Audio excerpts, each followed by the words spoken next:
Serena had spent 3 years pouring herself into a friendship with Camille that felt more like a part-time job than a friendship. She planned the gatherings Camille never reciprocated. She answered calls at midnight, but waited days for a response to her own.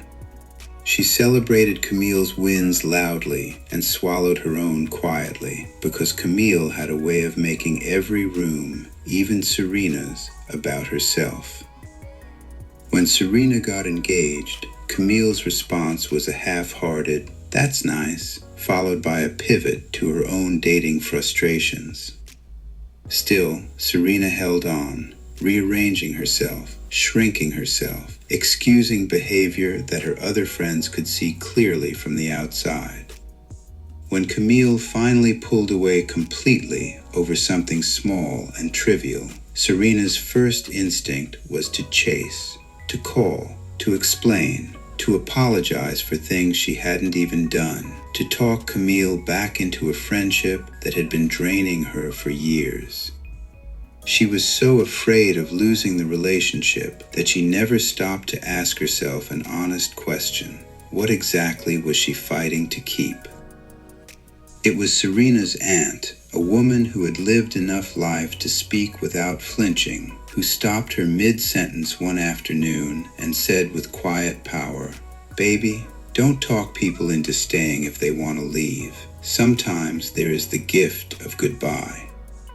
Serena felt something crack inside her chest, not from pain, but from recognition.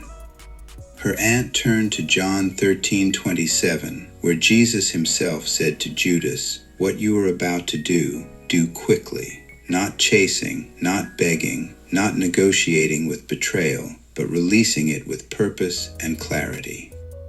Then she went to Psalm 18:19. "He brought me out into a spacious place. He rescued me because he delighted in me." She told Serena that God will sometimes allow certain people to remove themselves because their presence was actually a ceiling and their absence is the beginning of an open sky.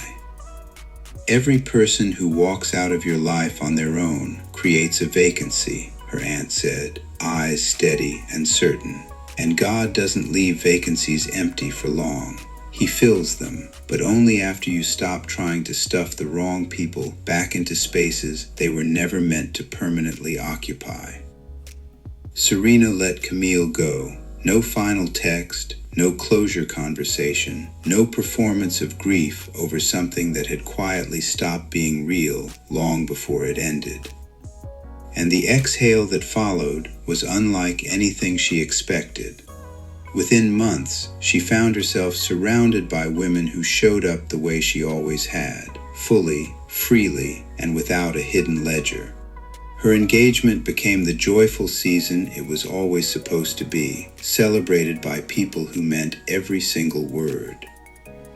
Looking back, she realized that the friendship with Camille hadn't just been one-sided. It had been occupying space, time, and emotional energy that belonged to something greater.